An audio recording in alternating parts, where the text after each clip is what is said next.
So moving forward into our systems, we're now into the visceral, or organs and glands, as it reflects surrounding the dragon of back pain.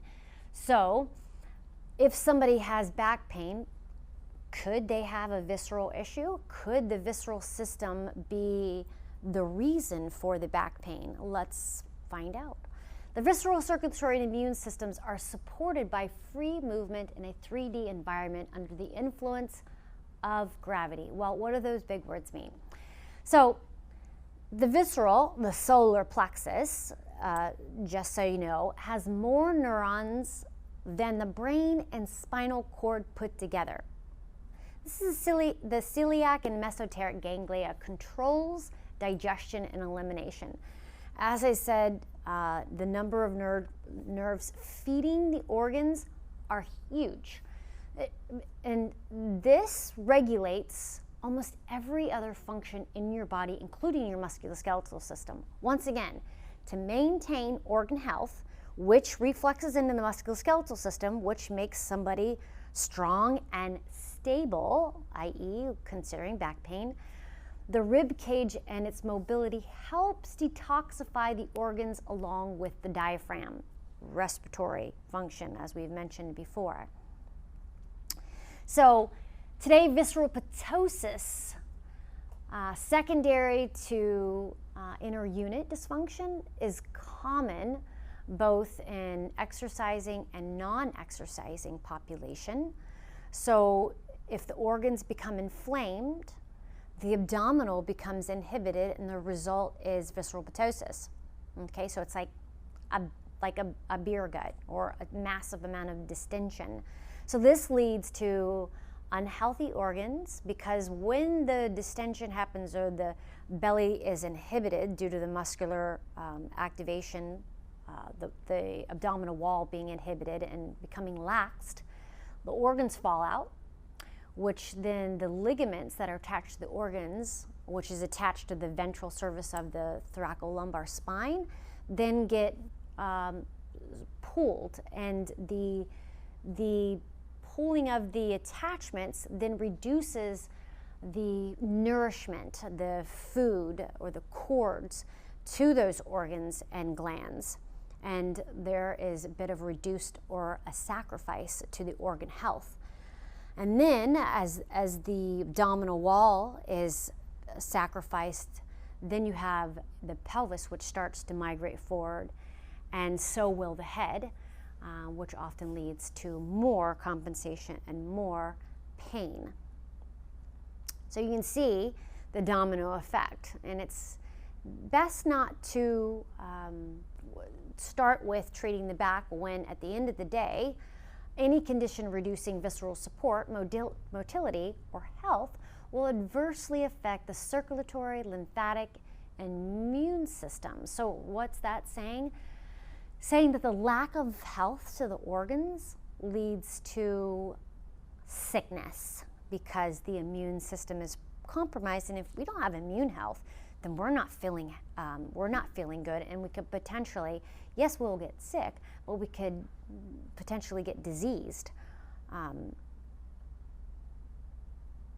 And so this is a great picture of the male population subscribing to visceral ptosis.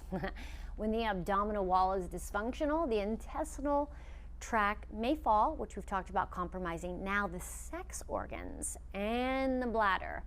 So back pain and painful menstruation commonly result from visceral ptosis. So in women, the pressure basically on the uterus and the sex glands, which makes it painful Mr. Monthly, makes painful menopause experience, it makes a painful postmenopausal experience, and basically the pressure on the bladder over time leads to fatigue, ultimately causing what we would call stress urinary incontinence. And a very interesting statistic talks about the average age of a woman who has urinary stress incontinence is 38.5, and this includes about 47% of women. And essentially, this is because of the inhibition in the abdominal wall and the pressure on the bladder and the pressure on the pelvic floor, the Kegel pelvic floor muscles have become laxed and inhibited. And so they've lost control of being able to hold that. So what is the root in this particular situation of helping someone with incontinence? Well, start with the visceral and clean up the diet so that now the organs and glands can become clean, and then that will help reflex into a stronger musculoskeletal abdominal wall, which will help pull those organs back in place, and they'll have a nice flat stomach. So exercises for deformation purposes and regaining stability is okay, but it's okay for this person, but we would stick with phase 1 exercise and focus on less of that and more on dietary information, because that is essentially the root of this. And if it's not already clear, all of this stuff leads to back pain. Because now if the muscular skeletal system is inhibited, then when the organs fall forward, then the spine goes into a hyperlordosis, which means there's too much extension and pressure on the facet joints. Yeah. So you see here the solar plexus, or the enteric nervous system, which we'll talk about in just a second. Research shows us that what goes in your gut wall affects the brain by way of the blood-brain barrier. And some of the negative effects of this, if you've ever had brain fog, i.e. also depression, melancholy, ADD, ADHD, what I'm saying is food matters. And part of this has to do with the enteric nervous system relationship and how it's bidirectional in its communication. So the enteric nervous system is shown here regulates endocrine glands, your parasympathetic system, your sympathetic system, your limbic emotional system, and your musculoskeletal system. So the autonomic nervous system is always monitoring the gut, and it regulates or downregulates other systems. Here's a great example. When you eat something that is sort of what we would call threatening or creates a sympathetic reaction, I'll give you an example. For some that have talked about when they drink coffee, they have to run to the bathroom and basically explode. That's a sympathetic reaction to a substance that you've put in your mouth. What a parasympathetic, or we would call a healthy reaction, is something that you eat that helps digest, heal, and repair, and that would be a healthy item to the body. So if you're limbically loaded with a serious personal crisis, it can also go into the other direction. So for example, if you have a stressor, then oftentimes the bidirectional reaction is you don't feel like eating, or you feel sick to your stomach. So what you put in your mouth can manifest out as a sympathetic reaction, or a sympathetic reaction could migrate and cause disturbance to the enteric nervous system, the visceral. Okay, so what we see in this particular somatic reflex is whenever there's something bothering the gut, it will downregulate the segments from T5 to L5 and all the abdominal muscles there on that pathway.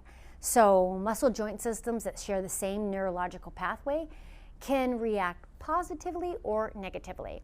So if the gut is inflamed, the physical reaction is distension or bloating. And as you can see right here in our reflexes, the physical reaction showing the abdominal wall being bloated and not flat and looking strong.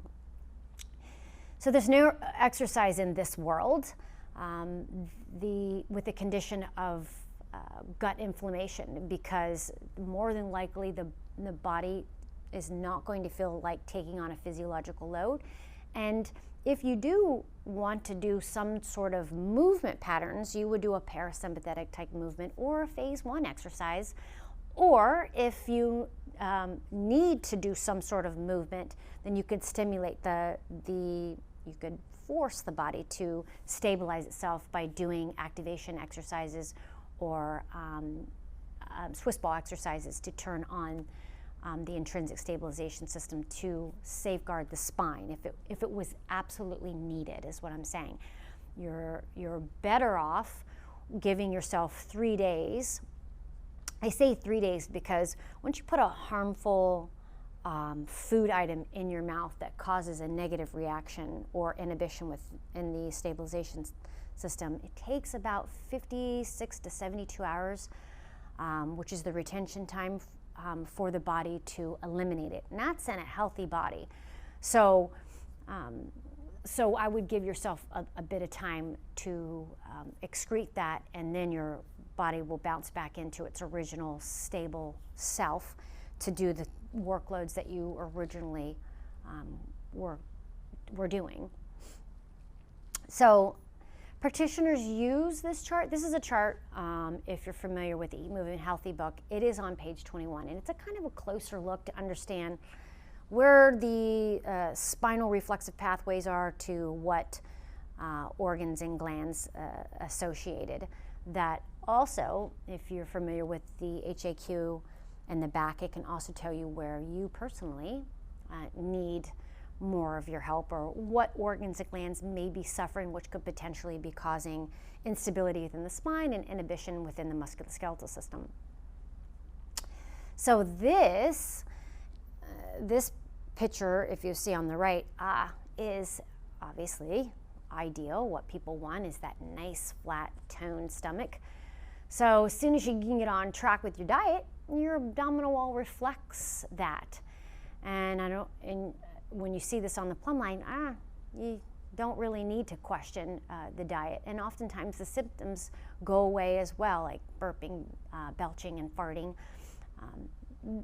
It's important to know that the old saying is, if there's a predominant goal, 80% of your week should be focused on your diet, and 20% are opportunities for somewhat cheats that you can do. But if you were to look at compensating exercising versus eating, you're going to eat 21 times a week. You're exercising 3, maybe 5 times a week. So the focus should be on the diet.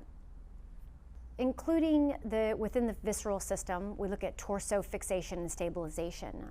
So obviously we're looking at fixed access machines that don't require any stabilization, and there's no deformation happening here. So it negates TVA activation, doesn't provide torso deformation, and it creates localized circulatory stress without global circulation support. So here are ideal types of movement outside of the gym to keep the circulatory and immune system working at their ultimate and best. Here we can see that what we do in the gym should always mimic and be conducive to helping the person achieve their goals outside of the gym.